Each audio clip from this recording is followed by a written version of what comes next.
हिलना डुलना बंद करो वरना गिर जाएंगे। अरे गिरेंगे तो उसकी भी सेल्फी ले लूंगी। आज गिरना निश्चित थोड़ा है। अच्छा सा मुंह बनाओ ना सुट्टू। तुझे मालगाड़ी में लाना चाहिए था। हम दोनों की जोड़ी अरे कितनी काजू। मस्त लग रही है। क्या कर रही हो तुम? अरे थोड़ा पास आओ ना। अरे करीब आ। अरे क्या कर रहा है? काजू, सुट्टू, अपने माता पिता को अंदर लेकर जाओ ना। तुम भी चलो ना, हम साथ जाएंगे। मैं भी आता हूँ, पहले तुम जाओ ना काजू। अमेरिका या पेरिस जाने के बजाय हमारे इलाके में कैसे आ गई? इससे हमारे समाज पर क्या असर पड़ेगा? ये बातें बाद में करेंगे। वो लड़की कौन थी? तुमसे चिपक चिपक के सेल्फी क्यों ले रही थी? मुझे पता था तुम ये बात अवश्य पूछोगी। नारी का दूसरा नाम ही है ईर्ष्या। मतलब जहाँ जवान लड़की होगी वहाँ जेलसी होगी ही। शास्त्रों में भी यही लिखा है। चिकटपल्ली गांव के पुजारी गजपति शास्त्री की इकलौती पुत्री काजू है। जन्म लेते ही इसने मुझे अपना पति परमेश्वर मान लिया था। बहुत नटखट है। घूरो मत, क्या बात है बताओ। उसने पति माना और तुम राजी भी हो गए। क्यों ना हूँ, कब तक अकेले सेल्फीज लेता रहूंगा? अब तो फोन भी बोर हो गया होगा। यदि सही समय पर सही संगिनी ना मिली तो जीवन स्वाहा हो जाता है। सुट्टू आओ ना। धीरज रखो काजू। काजू, मैंने बहुत बड़ी मिस्टेक कर दी। अपनी गलती मानती हूँ, इसलिए यहाँ आई। एक्चुअली प्यार के मायने तुम्हें खोने के बाद ही समझ पाई। आना। मुंह बंद रखो। तुम बात जारी रखो। तुम्हें याद करती हूँ, हाँ, हर समय मिस करती हूँ। अच्छा, तुमसे मिलना चाहती थी तो चली आई।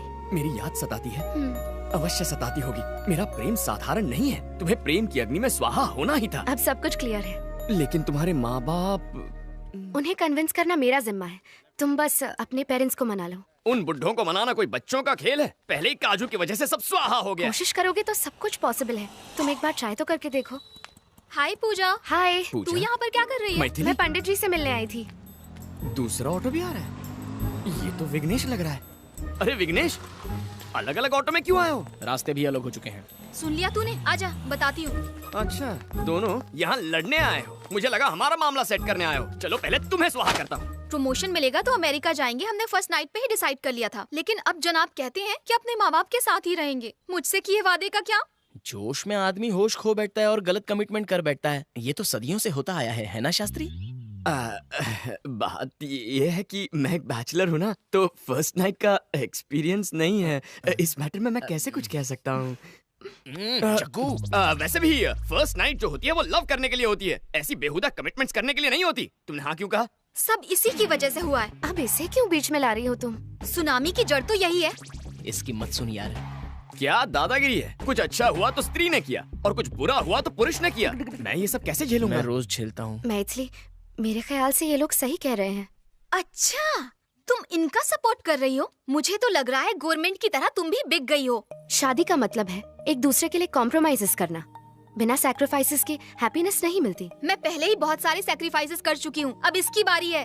क्या कहा? तुमने सैक्रिफाइसेस किए हैं? कभी प्रियंका का नाम सुना है? प्रियंका लियोनी कहते हैं उसे। फैब्युलस फिगर है। जब ये छत पर स्टडी करने जाता था उसी वक्त वो भी आती थी और वहीं के एक ओपनर बाथरूम में कुदरती लिबास में खुलेआम नहाया करती थी। सही कहा ना मैंने? बताना जरूरी था। लेकिन इसने क्या किया? इसने कभी मौके का फायदा नहीं उठाया, उसकी हवस को कभी कैच नहीं किया। कुछ समझी? इसे कहते हैं सैक्रिफाइस। प्रियंका कौन है? मुझे तो कभी नहीं बताया। उसे तो कब का भूला चुका हूँ, इसे कैसे याद रह गया? उसके उस कमाल के फिगर को कैसे भूल सकता है? दुनिया की बेस्ट रसमलाई थी, तुझे याद कैसे नहीं है? जब मैं उसे याद करता हूँ तो मेरा शरीर अपने आप ताक करने लगता है। ये तो कुछ भी नहीं है। रसगुल्ले जैसी रीता कुमारी एक बार इसकी रजाई में घुस के इसके साथ कुचिकू करने लग गई। लेकिन ये मेरा दोस्त गोल्डन चांस हाथ में आते हुए भी अपने मन को गंदा होने नहीं दिया। ये होता है डबल सैक्रिफाइस। वो बात अलग है कि इस किस्से के बाद गांव में अफवाह फैल गई कि रीता पेट से है, लेकिन उसने दुबई के शेख से शादी करके समाज के गंदे दिमाग और मुंह को बंद कर दिया। आज बेचारा रिक्शा में बैठकर अपनी सफाई देने आया है। What a legendary character. कुकुर मुत्ते जैसी शक्ल और इतने सारे अफेयर्स। अरे यार जग्गू, अब तक तो हमारा कोल्ड वॉर चल रहा था, लेकिन अब वर्ल्ड वॉर होना कंफर्म है। मैं अमेरिका जाने के लिए तैयार हूँ। विगू, इनफ जग्गू, मम्मी पापा से मैं बात